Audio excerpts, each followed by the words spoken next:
a price that is lower than what it's costing you. What AI can do for you as a business is lower that cost for you. So then you can pass on that saving to your customers or gain a bigger profit margin. However that works for you is your choice as a business. Because if I'm providing a service to customers, the first question they ask is, how much will it cost? So here I'm going to discuss the 4 strategies of how to determine the price of the products or services that you are selling. I do have a preference because first client that I had paid me the fee for my services in a way that was spot on, which I'll get to towards the end of this video. So the 4 methods that I'm talking about are based on a situation where you are quoting a price. You can make an estimate of which of those 4 categories this falls in, and then be able to either cover your costs or have some sort of reason to take that project on, even if it costs you. It's your first client or it's a client that can bring other projects and is connected to a network. So it's not always necessary for you to make a profit on every single sale. I was struggling to find out how I make sure that I price my products and services in a way that is competitive, that is understandable for me, it's understandable for my prospects and my clients, and is something that I can sustain as a business. Competitor-based pricing, you are finding out what your competitors are charging for the services or products that you're providing, plus minus something that you feel is right. Value-based pricing, where you determine the value that you are bringing for your prospect or your client. So that can be done in ways like you determine how much time their employees or employee is spending on tackling that process or the steps that are being taken by the company to achieve a desired outcome. And you can charge a factorial of that, which can be like 50% of the cost of what it costs them per annum. You can charge as a service provider like an AI agency to say that, okay, if this is a problem that's costing your prospect £100,000, you are happy to charge £20,000 for this service because you know in the background that it covers your costs at least.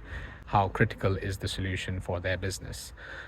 You can make that decision based on that in terms of value-based pricing. Cost-based pricing, where you understand what are the steps that are being taken from getting the input data, analyzing the problem, making a solution or creating a solution, and then presenting the output to how they want it to be. You add a factor on top to cover a bit of a profit margin. There are even situations where I have charged my clients lower than what it costs me to get the client's trust and win the business, especially if it's an important client that will bring repeat business in the future. Then it makes sense to even do it at cost or even at a small loss to serve them in the longer term. The product-based pricing, which is a simple sort of factorial of how much time you actually spend working on the project. So you would either hire somebody or you would have your own hourly rate in mind.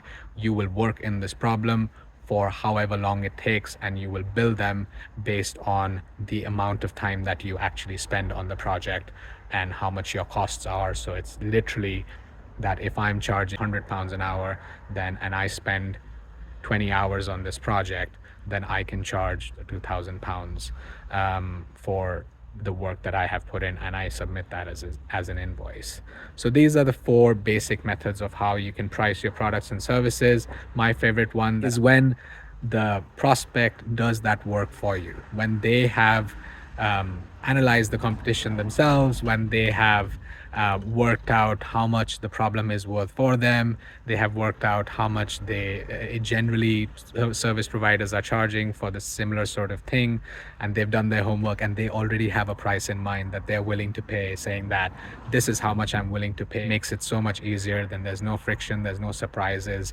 You can just see it as it is, as it's presented by the prospect, as a figure that if you can manage to do the work for that figure, it works for you, great. If it doesn't, then you can negotiate from there. But that's my favorite one, and that was how I got my first client, and it was wonderful because he literally told me, this is what I want, this is what I'm willing to pay for it. I did the maths, it worked out as a little bit of a profit for me, but as a first client, I didn't have any reason to say no to that. But if you would like to know about AI solutions and see how your business can benefit from automation in your sales process, in your marketing, in how you do your work, in terms of determining there's a process which has a input data, and it needs to be processed through a certain amount of steps to produce an output. Then obviously that's taking a lot of time doing it manually for you. It could be taking 2 weeks, 4 weeks, 4 months. Using automation and AI, we can bring that time down to a factor of half, even a tenth. Processes that take weeks and months can be done using AI once the system is all set up within minutes. It's important that it's not seen as something that is going to replace the human being. It's something that requires the human being to train the services and also be able to utilize it to do more of the effective and value added work rather than the legwork of creating an output from an input situation. So let's do more of what we love and less of what we don't. Let the AI do the heavy lifting while you do the stuff that actually matters, that actually brings value to your business, to your customers. When you have a product that is being sold at a certain price and it's taking you X amount of time to deliver on that, obviously you can't charge your customers on a sustained basis a price that is lower than what it's costing you. I'm not trying to sell anything to you, but to just have a conversation if there's any scope for AI to benefit your business. The opportunity with AI is live. I've started my business just a few months ago, and I've had projects in logistics, dental services, where they have like a voice agent. In healthcare, again, voice agent, a virtual receptionist, if you like. Then you have energy companies who are providing solutions to their customers of what sort of solar panels to apply, what sort of wind turbines to attach on their properties or on their construction sites. Well, how do you determine the mix of all these technologies that will be deployed?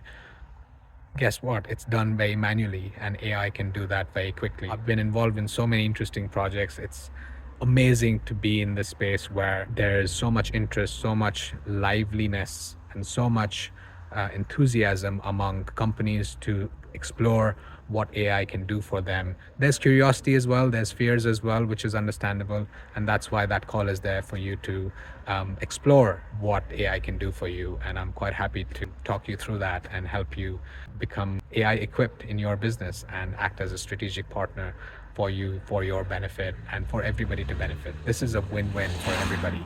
So please get in touch. Bye.